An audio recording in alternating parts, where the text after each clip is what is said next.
Hello friends, welcome to my channel PCS with Chauhan. Guys, मेरा नाम है कीरत चौहान।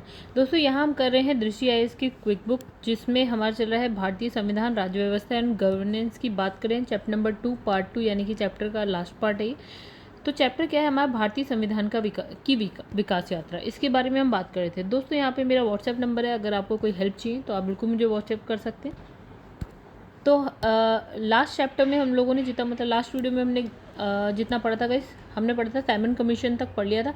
अभी जो हम इस पार्ट में करने जा रहे हैं वो है भारत शासन अधिनियम 1935। बहुत ही इंपॉर्टेंट ये अधिनियम है, हालांकि अभी तक के जितने भी इंपॉर्टेंट थे देखें, ठीक है, उन्हीं में ये भी बहुत इंपॉर्टेंट है। मतलब इसका तो आप बहुत ज़्यादा बार सुनेंगे, हिसाब किताब जब भी आगे बढ़ेंगे तब भी हम सुनते रहेंगे, ठीक है। देखिए यहाँ पे क्या लिखा है, यहाँ पे लिखा है 1930 से 1932 में क्या होता है, लंदन में हुए। देखिए क्या होता है, हमने पढ़ा था 1919 का अधिनियम आया था, ठीक है। उसके बाद आता है, उसने कहा कि फिर उसके बाद आता है साइमन कमीशन, एक आयोग का गठन होना, संवैधानिक आयोग का गठन होना था 10 साल बाद, ठीक है। और वो क्या देता, अपनी एक रिपोर्ट देता। तो वो क्या था, साइमन कमीशन आया था। कब आया था? 1927, 28, 29, ये मान लीजिए 1930 में उसने अपनी रिपोर्ट दी थी। अब इस पर क्या होना था ना, लंदन में एक सम्मेलन होना था जिसको बोला फर्स्ट जो है गोलमेज सम्मेलन होता 1930 में, और इस रिपोर्ट पे इसमें विचार विमर्श होता, चर्चा होती। तो कांग्रेस ने वहाँ जाने से मना कर दिया, हम नहीं जाएंगे। अच्छा, तो ये 1930 की कहानी है, ठीक है। तो 1930 से लेकर 1932 तक क्या होता है ना कि लंदन में 3 गोलमेज सम्मेलन होते हैं इस तरह के, ठीक है। तो इनमें क्या होता है, संवैधानिक सुधारों से संबंधित जो है संस्तुतियों के फलस्वरूप इस अधिनियम का निर्माण हुआ। मतलब इसमें क्या हुआ कि 3 गोलमेज सम्मेलन हुआ, वहाँ पे कुछ क्या हुआ, सुधार, संवैधानिक सुधारों से रिलेटेड कुछ बात हो रही थी, ठीक है। तो 3 गोलमेज सम्मेलन में, और उसमें जो भी रिजल्ट निकला हो, जो भी बात निकली हो, तो उससे क्या हुआ, ये वाला एक्ट बना है। कौन सा वाला? गवर्नमेंट ऑफ इंडिया एक्ट 1935 बना, ठीक है, भारत शासन अधिनियम 1935, ठीक है। अब इसमें देखिए क्या इंपॉर्टेंट चीज़ें। तो पहला इसने कहा कि भारत में सबसे पहले जो है संघीय शासन प्रणाली की नींव रखी। अब हमने कहा संघीय शासन प्रणाली में क्या होता है गाइस, देखिए यहाँ पे केंद्र और प्रांत होता है, दोनों के पास अपनी अपनी कुछ शक्तियाँ होती हैं, शक्ति का पृथक्करण का सिद्धांत, ये सारी चीज़ें इसमें आ जाती हैं। तो यहाँ पे किसकी नींव रखी गई? संघीय शासन प्रणाली की नींव रखी। और संघ की 2 इकाई होती है। एक देखिए, अब यहाँ पे कौन कौन थी, अभी हम केंद्र और राज्य देख लेते हैं। राज्य मतलब यूपी, यूके, ये सब देख लेते हैं, और केंद्र में केंद्र सरकार देख लेते हैं, ठीक है। लेकिन उस वक्त कौन से थे? 2 इकाइयाँ कौन कौन सी थी? एक तो हो गई आपके ब्रिटिश भारतीय प्रांत था, यानी कि ब्रिटिशर्स के पास जो एरिया था उसे हमने बोल दिया ब्रिटिश भारतीय प्रांत, और दूसरा था देसी रियासतें, क्योंकि पूरा का पूरा जो भारत है ना वो ब्रिटिशर्स के हाथ में नहीं था दोस्तों, ठीक है। तो ये हो गई आपकी संघीय शासन प्रणाली में, यानी कि कुछ शक्ति इनके पास हो गई और कुछ शक्ति इनके पास होगी, ठीक है। चलिए, अब इसने कहा केंद्र में क्या है, द्वैत शासन। द्वैत शासन की स्थापना हुई। मतलब इसने कहा कि केंद्र तथा राज्य इकाइयों के मध्य शक्तियों के विभाजन किया गया। मतलब केंद्र और राज्य की जो इकाई है ना उसमें शक्ति का विभाजन कर दिया। मतलब कुछ शक्तियाँ केंद्र के पास आ गई, कुछ राज्यों के पास आ गई। अब इसने कहा 3 सूचियाँ बनी, मतलब जिसमें सारी की सारी विषय डाल दिए। एक होता है संघ सूची।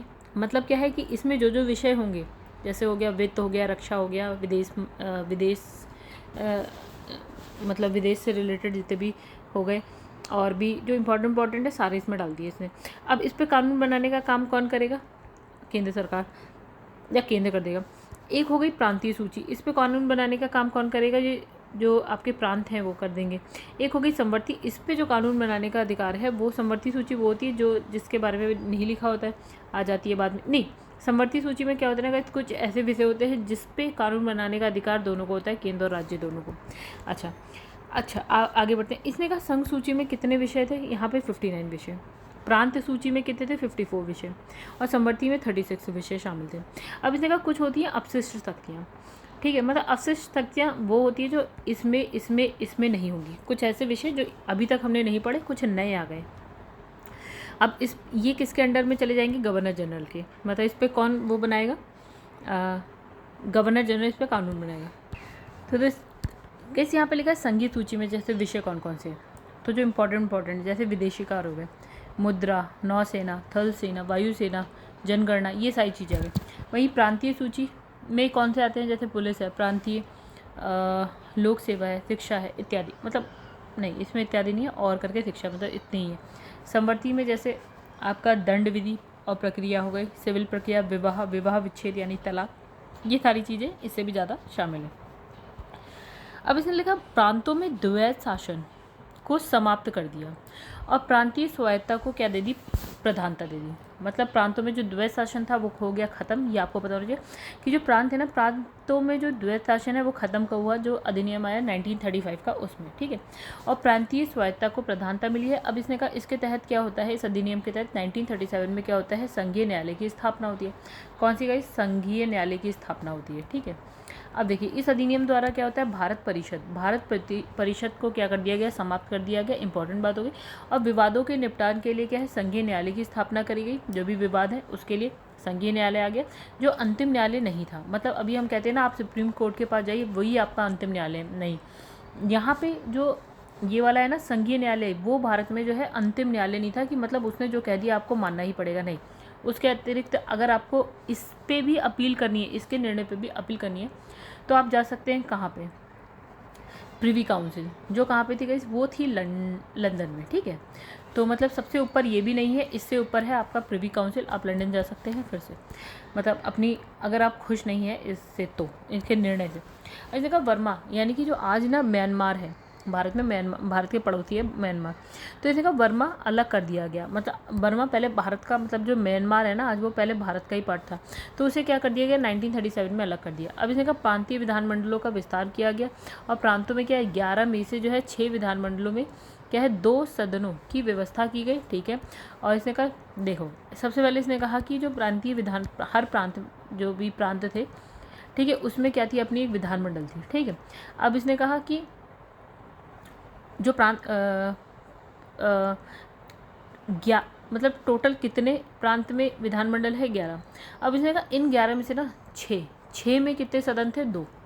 मतलब 6 में 2 सदन थे, बचे हुए 5 में सिर्फ 1 सदन था। जैसे आप देखते हैं ना, विधानसभा, विधान परिषद हो गया, इसमें 5 में होगा सिर्फ और सिर्फ विधानसभा।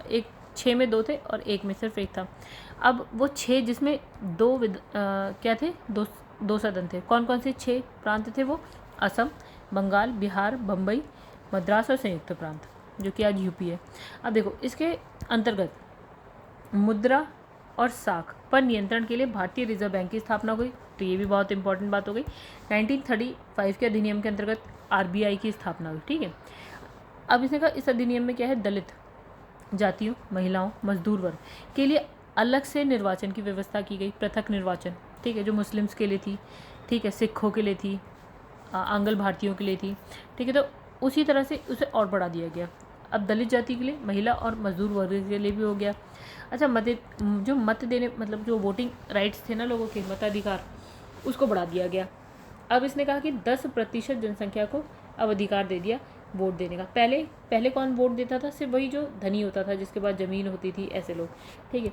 अब यहाँ पे 10% हो गए, मतलब भारत की जनसंख्या है 100%, राइट, लेकिन वोट कितने दे रहे हैं, 10% सिर्फ। इसने न केवल फेडरल लोक सेवा आयोग की स्थापना की, बल्कि प्रांतीय सेवा आयोग और 2 या 2 से अधिक राज्यों के लिए संयुक्त सेवा आयोग की भी स्थापना की। मतलब एक तो हो गया फेडरल, जो संघ के लेवल पे होगी, केंद्र के लेवल पे लोक सेवा आयोग, ठीक है। वैसी एक हो गया आपका प्रांत में, तो प्रांतीय सेवा आयोग। एक हो गया 2 या 2 से अधिक राज्य अगर मिलके कहें कि हमारी एक साथ बना दो, तो वो हो गई आपकी संयुक्त सेवा आयोग, ठीक है। चलो आज आगे बढ़ते हैं। अब इसमें लिखा है कि जो 1935 का जो अधिनियम है ना, वो जो है जुलाई 1936 को क्या होता है, लागू होता है। इसके प्रावधानों के आधार पे क्या हुआ कि 1937 में क्या हुआ, चुनाव हुआ, ठीक है। अधिनियम है 1935 का, लागू हुआ 1936 में, चुनाव हुआ 1937 में। इसके आधार पे क्या हुआ, भारत में चुनाव हुआ, जिसमें कांग्रेस को जो है 5 स्थानों पर क्या मिला, पूर्ण बहुमत। तो गाइस यहाँ पे इंपॉर्टेंट बात देखिए, चुनाव 1937 में हो रहा है, 35 ये सारी ईयर याद रखिएगा। अब देखिए 5 स्थान कांग्रेस लड़ रही है, कांग्रेस भी है, लड़ रही है, ठीक है। इसने कहा कि 5 स्थानों पे क्या हुआ ना, कांग्रेस को पूर्ण बहुमत मिल गया, मतलब अपनी अकेली की सरकार बना सकती थी कांग्रेस।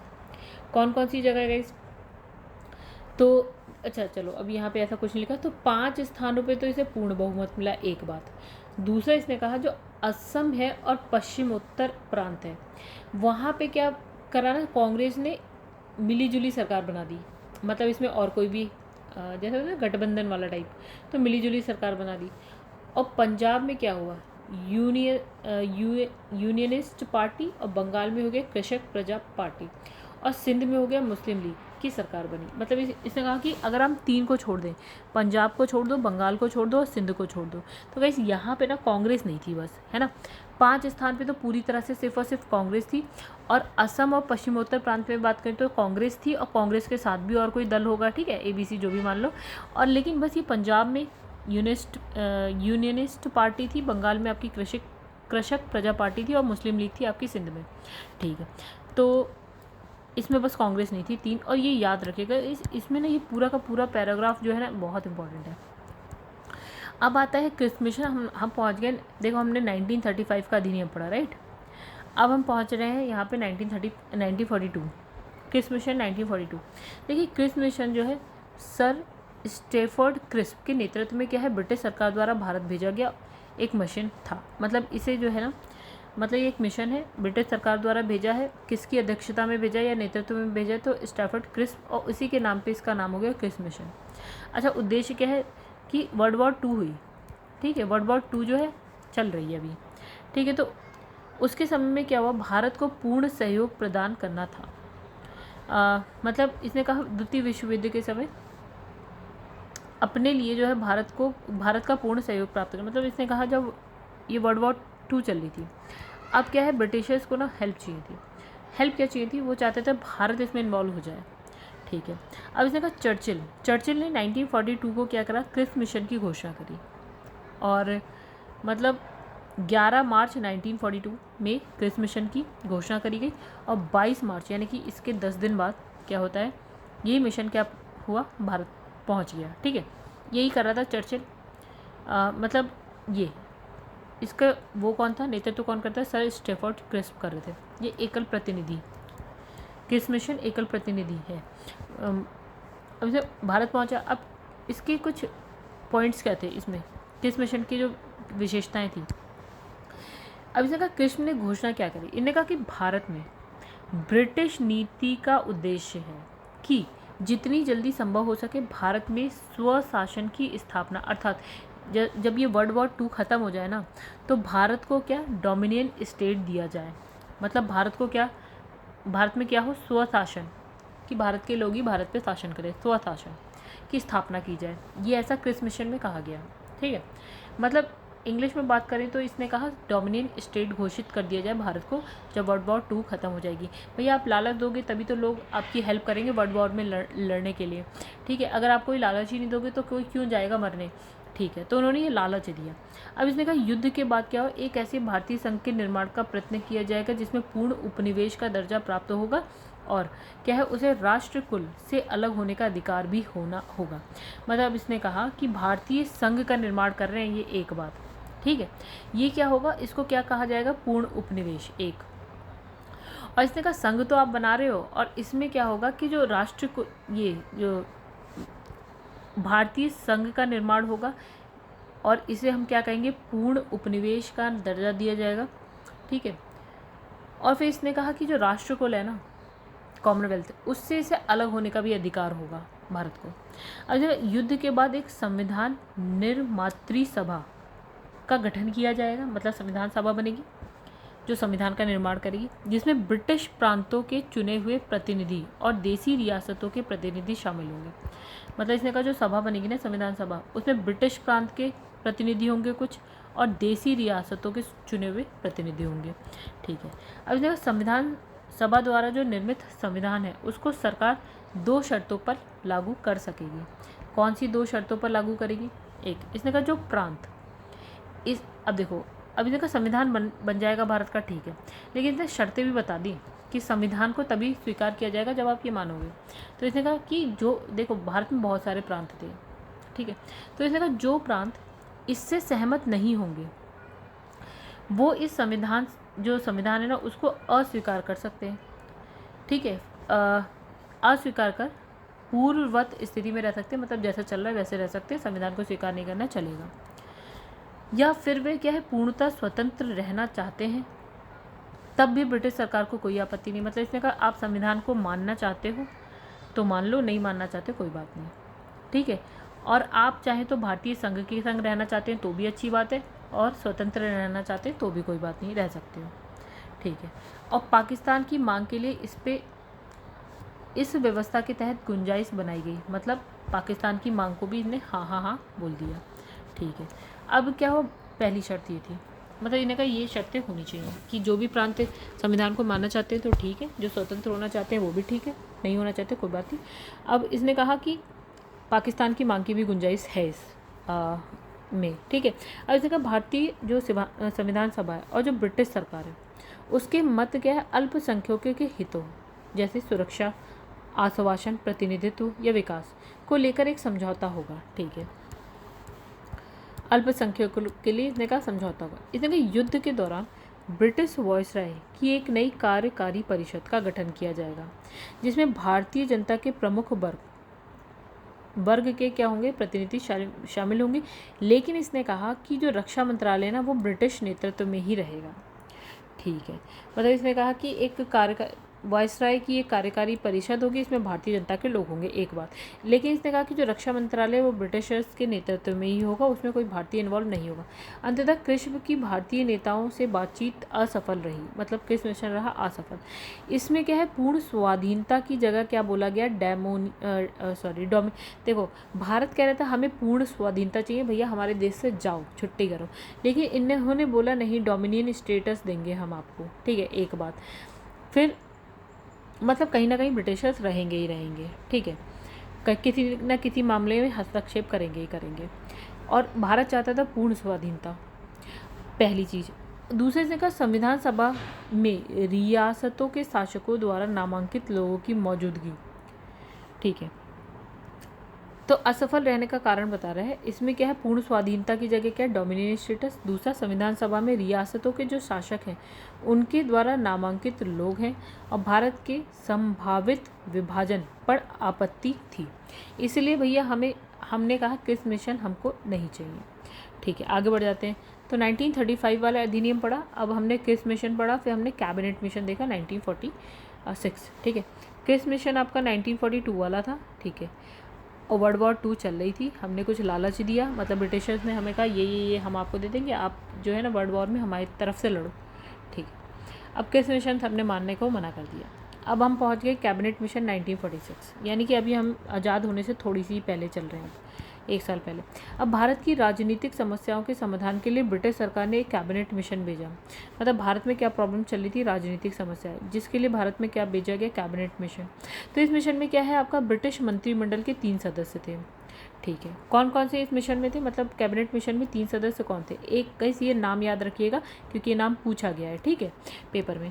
और जो लॉर्ड पैथिक लॉरेंस, एक सर स्टेफोर्ड क्रिस्प जो अभी हमने पढ़ा बंदा क्रिस्प मिशन वाला, और है A.V. अलेक्जेंडर, तो नाम सारे आसान है, लॉरेंस, क्रिस्प, अलेक्जेंडर, कोई मुश्किल नाम नहीं। अब देखिए कैबिनेट मिशन में क्या बात हुई, देखिए पहला इसने कहा ब्रिटिश भारत और देसी रियासतों को मिलाकर एक भारतीय संघ का गठन होगा, मतलब इसने कहा कि छोड़ेंगे हम कुछ नहीं, जो ब्रिटिशर्स के पास क्षेत्र है वो वाला और जो देसी रियासतें बची कुची वो सब मिला के क्या होगा, एक भारतीय संघ की स्थापना या गठन। इसने कहा विदेश, रक्षा और जो संचार विभाग संघ के अधीन होंगे और संघ को इसके लिए धन एकत्र करने की अधिकार होगा, मतलब इसने कहा जैसे अभी हम केंद्र और राज्य की बात करते हैं तो केंद्र के पास ये सारी चीज़ें होंगी, तो वैसे इसने कहा संघ के पास क्या क्या विषय होंगे, विदेश, रक्षा और संचार, ये विभाग जो है संघ के पास होंगे। और जो संघ की अपनी कार्यपालिका विधायिका होगी जिसमें ब्रिटिश भारत और देसी रियासतों के प्रतिनिधि शामिल होंगे, मतलब इसने कहा अपनी कार्यपालिका है, विधायिका होगी, अभी भी है, इनफैक्ट केंद्र और प्रांत यानी कि राज्य दोनों में है। चलिए यहाँ पे हो गई, हमने बात कर ली गई किसकी, कैबिनेट मिशन की बात कर ली। अब देखिए अब भारत जो है आज़ाद होने की हो ही गया वो ऑलमोस्ट, ठीक है। 1947 मतलब भारतीय स्वतंत्रता अधिनियम 1947 की बात करेंगे, ठीक है गाइस। अब एक और बात मैं आपको बता दूं, जो हम चुटपुट पढ़ रहे हैं ना, मतलब जरा सा ये इतना जरा सा है नहीं। अब हम ना ये तब पढ़ेंगे ना जब हम आगे बढ़ते जाएंगे। अच्छा ये तो हम यार यहाँ तो हम पढ़ेंगे ही नहीं, ठीक है, हम पढ़ें पॉलिटी, सॉरी दोस्तों, ठीक है। जब आप पढ़ेंगे ना मॉडर्न हिस्ट्री, ठीक है, मॉडर्न हिस्ट्री पढ़े होंगे ना तो ये सारी चीज़ें आप डिटेल में पढ़ेंगे। यहाँ पे हम पॉलिटी में क्यों पढ़ें, हम जब मॉडर्न हिस्ट्री में पढ़ रहे हैं तो ठीक है। यहाँ पे बस इन्होंने एक रूपरेखा सी बना दी, आसान कर दिया हमारे लिए कि आप समझिए इसे। अब इसने कहा भारतीय स्वतंत्रता अधिनियम 1947 की बात कर लेते हैं, भारत स्वतंत्र होने जा रहा है। अब यहाँ पर क्या होता है, इसके द्वारा, इस अधिनियम के द्वारा क्या होता है, माउंट बेटन उस वक्त कौन थे, भारत के वायसराय थे। तो इन्हें क्या है, वैधानिक रूप से रूप दिया गया। माउंट बेटन कौन थे, आपके वायसराय थे उस वक्त। तो यहाँ पे योजना आती है माउंट बेटन योजना, तो ये क्या है, इसे वैधानिक रूप दे दिया गया एक। और इसमें क्या बातें कही गई इसकी बात करते हैं। देखिए, अब इसने कहा कि 15 अगस्त 1947 को, 15 अगस्त 1947 को क्या होगा, भारत और पाकिस्तान नामक दो अधिराज्य बनेंगे और ब्रिटिश सरकार उनको जो है सत्ता सौंप देगी और सत्ता का उत्तरदायित्व दोनों अधिराज्यों की संविधान सभा को सौंप दिया जाएगा। मतलब इसने कहा कि इस दिन क्या होगा कि दो राज्य बन जाएंगे, एक बन जाएगा भारत और एक बन जाएगा पाकिस्तान। ब्रिटिश सरकार पूरी तरह से इन दोनों को सत्ता सौंप देगी और इन दोनों के पास होगा अपना अपना, मतलब सत्ता का जो उत्तरदायित्व ना दो, जो भारत और पाकिस्तान की संविधान सभा को दे दिया जाएगा। अब संविधान सभा देखे क्या करना है। अब इसने कहा दोनों जो है ना देश, जो है पाकिस्तान और में जो है गवर्नर जनरल होगा, ठीक है। मतलब इसने कहा ना, जब भारत और पाकिस्तान अलग बने तो सबसे पहले क्या आया था, गवर्नर जनरल, ठीक है। और नियुक्ति कौन कर रहा है, इंग्लैंड का सम्राट, जो इंग्लैंड में राजा होता था ना, वो, उसने कहा कि वो करेगा नियुक्ति गवर्नर जनरल की, ठीक है। अब इसने कहा नए संविधान का निर्माण होने तक क्या होगा। देखिए, भारत और पाकिस्तान दोनों के लिए नया संविधान तो बनना था। इसने कहा जब तक निर्माण नहीं होता तब तक दोनों राज्यों का जो प्रशासन है ना, वो किस अधिनियम के द्वारा चलेगा। 1947 से पहले आया था 1935। तो इसने कहा जब तक आपका संविधान नहीं बन जाता तब तक जो प्रशासन है वो भारत सरकार अधिनियम 1935 के अनुसार चले। अब इसने कहा भारत सचिव का पद कर दिया गया समाप्त, ठीक है। अब इसके स्थान पर क्या हुआ, राष्ट्रमंडल के सचिव की नियुक्ति की गई। तो देखिए यहाँ पे क्या हो गया, राष्ट्रमंडल के सचिव की नियुक्ति की गई। राष्ट्रमंडल क्या होता है, इसी कॉमनवेल्थ, राइट। तो देखो यहाँ पे देसी रियासतों पर ब्रिटेन की संप्रभुता का अंत कर दिया गया। मतलब जो ब्रिटेन की संप्रभुता थी वो हट गई।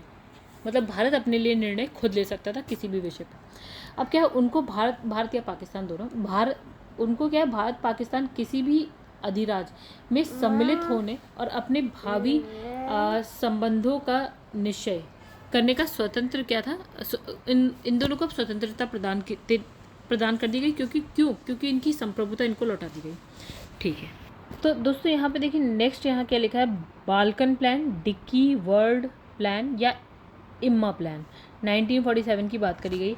देखिए क्या होता है ना, माउंट बेटन ने भारत की आज़ादी के लिए, माउंट बेटन जो सबसे लास्ट वायसराय था और भारत का पहला गवर्नर जनरल कह लीजिए जब भारत स्वतंत्र हुआ था तब। तो इन्हें कहा कि माउंट बेटन ने क्या किया, भारत की आज़ादी के लिए डिक्की वर्ल्ड प्लान तैयार किया। अच्छा, ये जो योजना है ना, जनरल सर हेस्टिंग्स इस्मा और सर जॉर्ज एबेल और लॉर्ड जो माउंट बेटन है उनकी एक समिति द्वारा तैयार की गई। मतलब ये 3 बंदे थे और इनकी एक समिति थी, इनके द्वारा ही प्लान आता है, ठीक है। अब ये योजना जो दिल्ली में प्रांतीय गवर्नर है ना, उनकी असेंबली के सम्मुख हेस्टिंग्स इस्मा द्वारा प्रस्तुत की गई, इसलिए इसका नाम क्या रख दिया, इस्मा योजना, राइट। चलिए आगे बढ़ते हैं। अब देखिए इसमें लिखा है, इस योजना में ये प्रावधान था कि सत्ता का जो हस्तांतरण है ना, वो पृथक पृथक प्रांतों को किया जाए या सत्ता हस्तांतरण से पहले यदि परिसंघ का गठन हो जाए। तो इसके साथ ही इसमें ये प्रावधान भी किया गया था कि बंगाल और पंजाब को यह विकल्प दिया जाए कि वे अपने बंटवारे के लिए जन्म संग्रह का सहारा ले सकते हैं, ठीक है। इस प्रकार देसी रियासतों के साथ विभिन्न समूहों को ये छूट होगी कि वो भारत में सम्मिलित होना चाहते हैं, पाकिस्तान में, या फिर क्या है स्वतंत्र रहना चाहते हैं। मतलब इसमें कुछ ये सब कह दिया ना गाइस, जैसे इनने कहा कि हम हस्तांतरण, जो सत्ता का हस्तांतरण है भारत और पाकिस्तान को कर दे। फिर इसने कहा कि बंगाल और भारत पे ये रहे ना कि भैया देखो इसमें क्या है ना, अच्छी खासी आबादी हिंदू की भी थी, अच्छी खासी आबादी मुस्लिम्स की भी थी, इन दोनों में, ठीक है। अब इनमें ये हुआ भैया, इनमें ये कि भारत में रहना चाहते हैं या फिर पाकिस्तान जाना चाहते हैं, तो इसके लिए जनमत संग्रह हो जाए। मतलब लोग खुद वोट करें कि भैया हम जो है ना पाकिस्तान जाना चाहते हैं या हम भारत में रहना चाहते हैं, ठीक है। तो फिर हम बताते हैं अब आगे क्या हुआ। तो इसमें क्या हुआ, और बाकी इसने कहा जो देसी रियासतें हैं ना, इनको छूट दे दी कि भैया आप चाहो तो पाकिस्तान में रहो, चाहो तो मतलब यहाँ इंडिया में रहो, चाहो तो अपना अलग से ही देश बना लो, मतलब स्वतंत्र हो जाओ आप, ठीक है। तो ये कहा।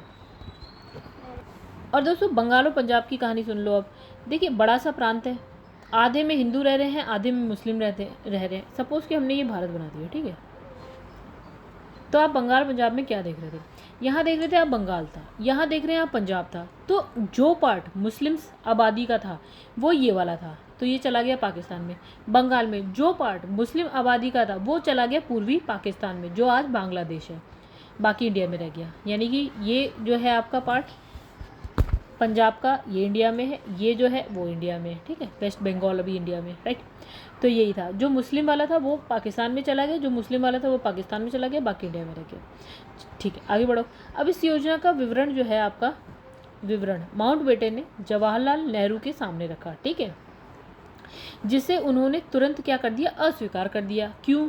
क्योंकि उन्होंने कहा देसी रियासतों की इन्होंने बात करी कि भैया चाहे तो भारत में रहे, चाहे पाकिस्तान में, चाहे स्वतंत्र हो जाए ना, ये क्यों मान लेते। अब इन्हें का अस्वीकार कर दिया, बताया कि ये योजना भारत के बाल्कनीकरण को आमंत्रित करेगी और संघर्ष हिंसा को भड़काएगी। और क्या है, इस योजना को क्या है, बाल्कन प्लान भी कहा गया, ठीक है, हो गया। आगे बढ़ते हैं। मतलब जवाहरलाल नेहरू ने कहा भैया ऐसा नहीं होना है, ठीक है, देसी रियासतें रहेंगी तो सारी की सारी भारत में ही रहेंगी, हाँ हम किसी तरह से उसे कर लेंगे अपने, ठीक है। और बंगाल और पाकिस्तान, सॉरी बंगाल और पंजाब का तो रहा ही गई, उसे जो मुस्लिम बहुल था पार्ट था वो हमने पाकिस्तान में डाल दिया, और बाकी जिसमें हिंदू ज़्यादा थे वो आ गया इधर। अब देखिए यहाँ के स्वतंत्रता से पहले क्या है, एक अंतरिम मंत्रिमंडल बनता है। भारत स्वतंत्र हुआ तो मंत्रिमंडल में मंत्री होते हैं, उनके पास क्या विभाग होता है उसकी बात करते हैं। तो देखिए स्वतंत्रता से पहले की बात कर रहे हैं, तो जवाहरलाल नेहरू थे, कौन सा विभाग था, राष्ट्रमंडल संबंध और विदेशी मामले इनके पास थे। वल्लभ भाई पटेल थे, उनके पास गृह सूचना प्रसारण, इंपॉर्टेंट है गाइस, पता होना चाहिए। सरदार बलदेव सिंह थे, उनके पास था रक्षा मंत्रालय। जॉन मथाई थे, उनके पास उद्योग और नागरिक आपूर्ति। फिर है जगजीवन राम थे, उनके पास था श्रम मंत्रालय, ठीक है। आपका CH भाभा थे, उनके पास खान और क्या है, ऊर्जा। डॉक्टर राजेंद्र प्रसाद है, उनके पास है खाद्य और कृषि। फिर है आसफ अली, रेलवे और परिवहन। फिर है C राजगोपालाचारी, इनके पास शिक्षा और कला है। फिर है I चिंदरीगर, इनके पास वाणिज्य है। फिर लियाकत अली खां, वित्त है। फिर है अब्दुल रब निश्ता, डाक और वायु है। फिर यहाँ पे है गजाफर अली खान, इनके पास स्वास्थ्य है। फिर है जागेंद्र नाथ मंडल, इनके पास विधि मंत्रालय, सॉरी विभाग है। अब इसका अंतरिम सरकार के सदस्य वायसराय की कार्यकारिणी परिषद के सदस्य थे और पंडित जवाहरलाल नेहरू की परिषद के उपाध्यक्ष, ठीक है। अच्छा चलिए, अब स्वतंत्रता के बाद क्या बनता है, मंत्रिमंडल बनता है। अभी हमने स्वतंत्रता से पहले की बात करी, अब हम स्वतंत्रता के बाद के मंत्रिमंडल और जो मंत्री हैं उनके पास क्या विभाग है उसकी बात करिए। कुछ तो सेम है लेकिन कुछ बात, जैसे जवाहरलाल नेहरू ये प्रधानमंत्री बने भारत के पहले। वैज्ञानिक शोध विभाग इनके पास है। राष्ट्रमंडल संबंध और विदेशी मामले उनके पास पहले भी थे और अभी भी हैं, ठीक है। अब देखिए सरदार वल्लभ भाई पटेल की बात करें तो गृह सूचना प्रसारण राज्य के मामले हैं। अब है राजेंद्र प्रसाद तो खाद्य और कृषि मंत्रालय है। मौलाना अब्दुल कलाम आज़ाद शिक्षा मंत्रालय है, ठीक है। और फिर आगे बढ़ जाएं हम तो यहाँ पे है डॉक्टर जॉन मैथाई रेलवे परिवहन हो गया। R.K. पणमुखन चिट्टी जो है वित्त मंत्रालय हो गया। जगजीवन राम श्रम हो गया। फिर है सरदार बलदेव सिंह रक्षा मंत्रालय है। Doctor B.R. अम्बेडकर विधि मंत्रालय नहीं गए, विभाग है सारे। फिर राजकुमारी अमृत कौर स्वास्थ्य मंत्रालय, याद रखिएगा, एक यहाँ पे फीमेल की बात हो रही है। अब है CH भाभा की बात करें, वाणिज्य हो गया आपका। रफ़ी अहमद किदवई संचार मंत्रालय और डॉक्टर श्यामा प्रसाद मुखर्जी उद्योग और आपूर्ति एंड V.N. गाडगिल इनके पास खान और क्या है ऊर्जा विभाग है, सॉरी मंत्रालय नहीं गए, विभाग। फिर अन्य महत्वपूर्ण तथ्य की बात कर लेते हैं यहाँ पे। पहला इसने कहा जो रेगुलेटरी एक्ट 1773 के द्वारा क्या होता है ना, 1774 में कलकत्ता में सुप्रीम कोर्ट की स्थापना होती है। उसके जो पहले चीफ जस्टिस होते हैं उनका नाम है सर एलिजा एम्पे, ठीक है। ये हो गई इंपॉर्टेंट बात और ये हम पहले भी पढ़ के आए हुए हैं गाइस, ये कुछ हमने नया नहीं पढ़ा। फिर इसने कहा भारत परिषद अधिनियम 1909 में क्या होता है, मुस्लिम समुदाय के लिए एक पृथक निर्वाचन मंडल और निर्वाचन क्षेत्र का गठन होता है, ये भी हमने पढ़ लिया, ये इंपॉर्टेंट ही इसीलिए है, ठीक है। उसके बाद भारत शासन अधिनियम 1919 में क्या हुआ कि इसमें लिखा है मॉन्टेग्यू चेम्सफोर्ड रिपोर्ट पर आधारित है।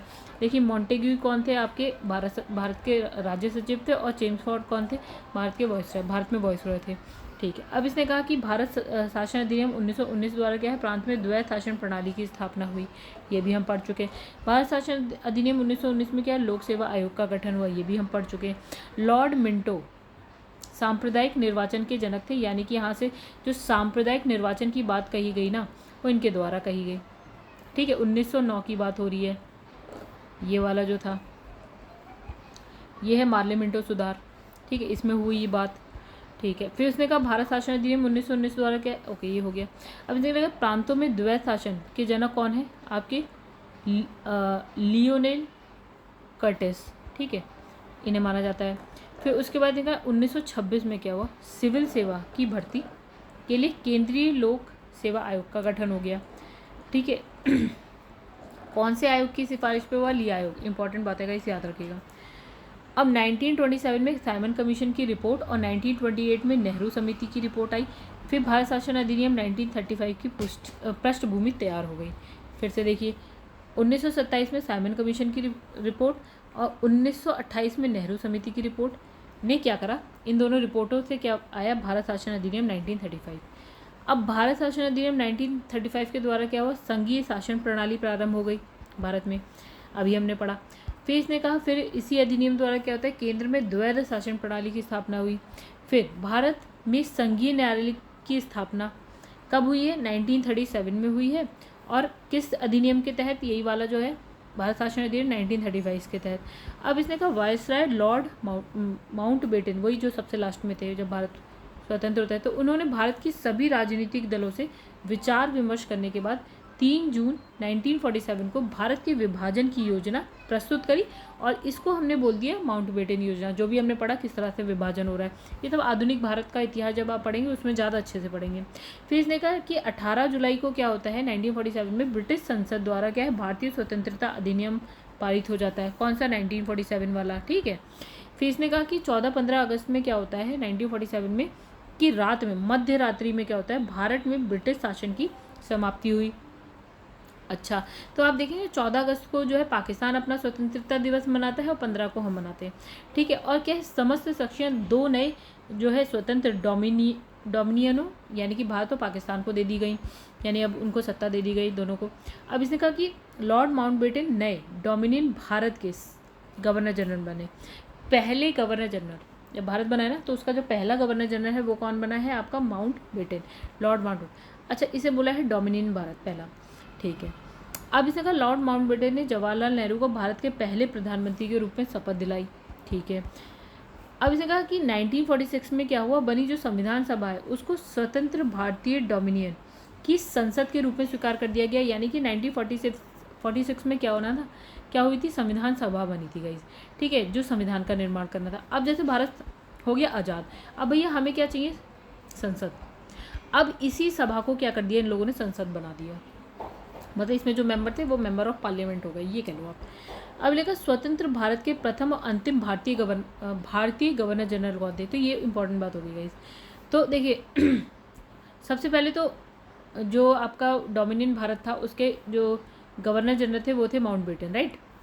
अब भारत स्वतंत्र हुआ, उसके जो पहले गवर्नर जनरल कौन बने, भारतीय गवर्नर जनरल कौन बने, ये बने सी राजगोपालाचारी, ठीक है। और यही लास्ट भी थे, उसके बाद तो प्राइम मिनिस्टर की कहानी आ जाती है, उसके बाद ये खत्म हो जाता है गवर्नर जनरल वाला हिसाब। चलो आते हैं क्वेश्चन देख लेते हैं। इससे पहले अगर आपको मेरी वीडियो पसंद आई तो वीडियो को लाइक जरूर करिएगा और चैनल को सब्सक्राइब कर दीजिएगा। तो दोस्तों पहला क्वेश्चन इसने कहा क्या, इसने कहा कि 1935 का गवर्नमेंट ऑफ इंडिया एक्ट क्यों महत्वपूर्ण था, तो 1935 वाला। तो देखिए इसमें लिखा है ये भारतीय संविधान का प्रमुख स्रोत था। जो भारत में जो संविधान है उसमें मैक्सिमम चीज़ें 1935 वाले अधिनियम से ली गई है। अच्छा, निम्नलिखित में से किस एक अधिनियम द्वारा भारत में संघीय न्यायालय की स्थापना की गई, तो गाइस आंसर है आपका संघीय न्यायालय की स्थापना की गई। तो आंसर है आपका भारत परिषद अधिनियम 1861, 1909 और 1919, ठीक है। तो इसमें से आंसर है, इसमें से कोई से भी नहीं, ठीक है। आगे बढ़ जाते हैं, ओके। अगर भारत के संविधान में केंद्र और राज्य के बीच किया गया शक्तियों का विभाजन इसमें से किसमें उल्लिखित योजना पर आधारित है, तो हमारा आंसर है भारत शासन अधिनियम 1935, ठीक है। आगे बढ़ जाते हैं। अब लिखा है किस अधिनियम में अखिल भारतीय महासंघ स्थापित करने का प्रावधान किया गया, तो अखिल भारतीय महासंघ स्थापित करने का प्रावधान किया गया था भारत शासन अधिनियम 1935 में, ठीक है। नेक्स्ट, तो इसने कहा 1919 के भारत शासन अधिनियम की निम्नलिखित में से कौन सी प्रमुख विशेषता है, ठीक है।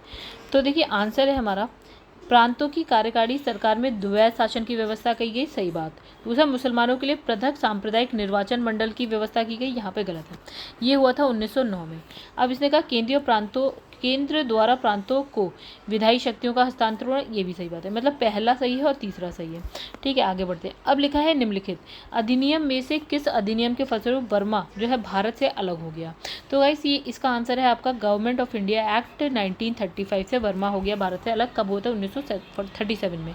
अब लिखा है निम्नलिखित में से कौन सा एक भारत शासन अधिनियम 1935 में स्वीकार किया हुआ महत्वपूर्ण और क्या है स्थायी अवयव नहीं है। ओके, तो हमें बताना कौन सा नहीं है। ठीक है, तो देखिए यहाँ पे क्या है, पहला इसमें लिखा है देश के लिए लिखित संविधान, तो ये तो गलत बात है। विधानमंडल के लिए निर्वाचित और जवाबदेह प्रतिनिधि, ये सही बात है।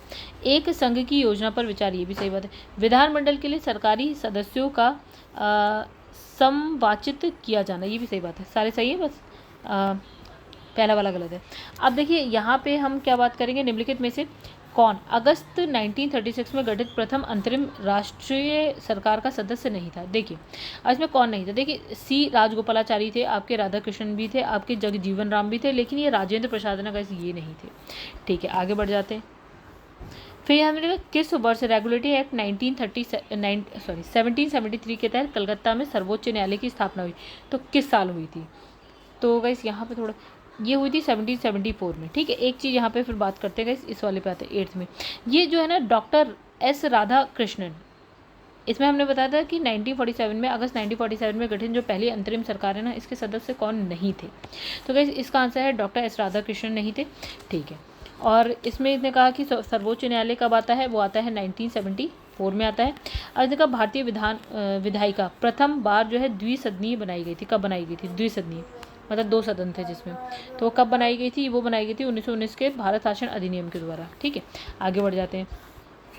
अब लिखा निम्नलिखित में से किस अधिनियम द्वारा भारतीयों को विधान परिषद में बजट पर बहस करने की शक्ति प्रदान की गई। तो वो था आपका भारतीय परिषद अधिनियम 1892।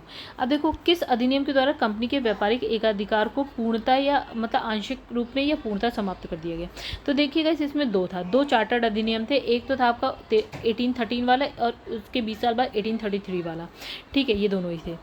अब नेक्स्ट जो है वो कौन सा है गाइस, हाँ, तो यहाँ पे देखिए क्या लिखा है, वो कराना है मैच द फ्लोइंग टाइप है। ठीक है, तो यहाँ पे देखिए पहला है नियंत्रण परिषद की स्थापना कब हुई। तो गाइस ये हुई थी जब पिट्स का भारतीय अधिनियम पिट्स इंडिया एक्ट आया था, 1984 आया था। फिर जब सर्वोच्च न्यायालय की स्थापना कब हुई थी, नियामक अधिनियम जो रेगुलेटिंग एक्ट 1773 आया था तब। ठीक है, उसके बाद इसने बोला कि इंग्लिश मिशनरियों को भारत में कार्य करने की अनुमति कब मिली थी, तो दोस्तों मिली थी चार्टर अधिनियम 1813 में मिली थी। ठीक है, उसके बाद गवर्नर जनरल की परिषद में कानूनी सदस्य की नियुक्ति कब होती है, चार्टर्ड एक्ट 1833 में होती है। ठीक है, चलिए आगे बढ़ते हैं। अब लिखा है किसकी अध्यक्षता में प्रथम विधि आयोग का गठन हुआ, किसकी अध्यक्षता में हुआ था, तो लॉर्ड मैकाले की अध्यक्षता में हुआ था। ये विधि सदस्य थे। ठीक है, तो इसने कहा कि निम्नलिखित में से किस अधिनियम में राष्ट्रपति के अध्यादेश जारी करने की शक्ति प्रेरित है, मतलब राष्ट्रपति के अध्यादेश जारी करने की किस में लिखा है ऐसा। तो गाइस इसमें है भारत शासन अधिनियम 1935। मतलब आप जो ये भारत शासन अधिनियम 1935 से अध्यादेश की बात जो है हमने आज के संविधान में ली है। अब देखिए इसमें लिखा है सरकारी सेवाओं में नामजदगी के सिद्धांत समाप्त कर कंपनी के महत्वपूर्ण पदों को प्रतियोगी परीक्षाओं के माध्यम से भरने की प्रक्रिया किस अधिनियम से शुरू हुई है, तो वो ये आपका 1853 का चार्टर्ड अधिनियम। फिर आ जाते हैं अप्रत्यक्ष चुनाव प्रणाली का प्रारंभ किस अधिनियम से माना जाता है, तो आंसर है दोस्तों 1892 का जो भारतीय परिषद अधिनियम है उससे। फिर आ जाते हैं क्वेश्चन नंबर 18 पे। तो यहाँ लिखा है गवर्नर जनरल की कार्यकारिणी में नियुक्त होने वाले प्रथम विधि सदस्य कौन थे, तो हमारा आंसर है सत्येंद्र प्रसाद सिन्हा थे। चलिए नेक्स्ट आ जाते हैं। तो इसमें लिखा है किस अधिनियम के द्वारा केंद्रीय विधान परिषद में मुस्लिम वर्ग के लिए पृथक निर्वाचन की व्यवस्था की गई, तो बहुत आसान 1909 वाला जो भारतीय परिषद अधिनियम है उसके द्वारा।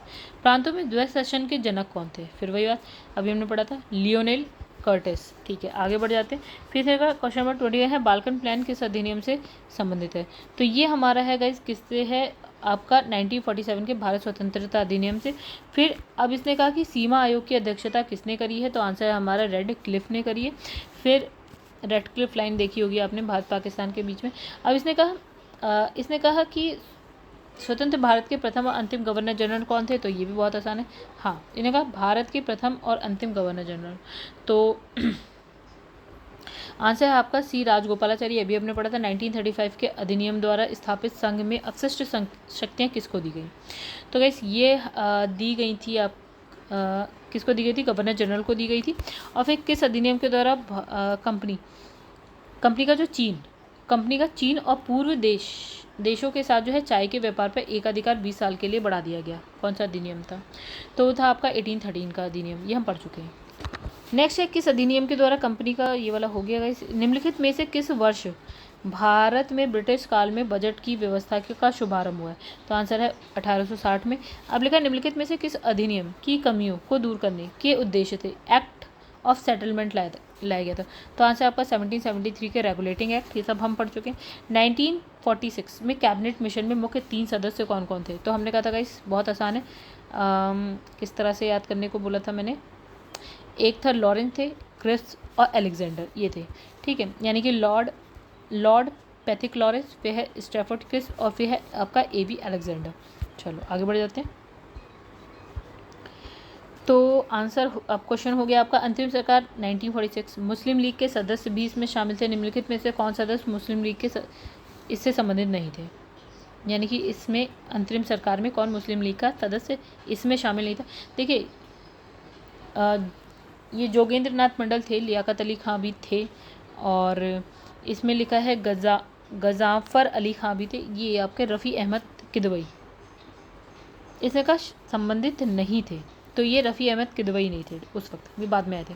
अब लिखा निम्नलिखित में से किसे जो है स्वतंत्र भारत के प्रथम मंत्रिमंडल में शिक्षा विभाग जो है सौंपा गया, मतलब भारत स्वतंत्र होने के बाद शिक्षा विभाग किसको दिया गया, तो गाइस हमने पढ़ा था मौलाना अब्दुल कलाम आज़ाद, ठीक है। आगे बढ़ जाते हैं। देखिए केंद्र में द्वैत शासन किस अधिनियम के अंतर्गत स्थापित किया गया, तो आंसर है हमारा भारत शासन अधिनियम 1935 के द्वारा। फिर है निम्नलिखित में कौन सा एक 1773 के रेगुलेटरी एक्ट का उपबंध नहीं है, तो इसने कहा इसमें ईस्ट इंडिया कंपनी के ऊपर क्या है संसदीय पर्यवेक्षण की शुरुआत हुई, बिल्कुल सही बात है। बंगाल की सरकार गवर्नर जनरल और 4 सदस्यों की परिषद में निहित थी, ये भी सही है। इसमें आपको बताना है कौन सा गलत है, नहीं है। अच्छा, इसमें योग्यता पर सभी प्रतिबंधों को हटाकर कोर्ट ऑफ प्रोप्राइटर्स में मत की शक्ति को बदल दिया, गलत, ये गलत है। गवर्नर जनरल में निर्णायक मत निहित किया गया था, ये भी सही है, तो सी आपका गलत है, बाकी सब सही। अब इसने कहा नेक्स्ट, जब भारत 15 अगस्त 1947 को जो है स्वतंत्र हुआ था, तो 26 जनवरी 1950 को जब उसने स्वयं को प्रभुत्व संपन्न लोकतंत्रात्मक गणराज्य घोषित किया, इस बीच की अवधि में भारत सरकार किसके उपबंधों के अधीन कार्य कर रही थी, ठीक है। तो इसका दोस्तों आंसर क्या है आपका, यही वाला भारत शासन अधिनियम 1935। जब तक संविधान नहीं बना था इन्होंने कहा भैया आप इसके हिसाब से चलिए।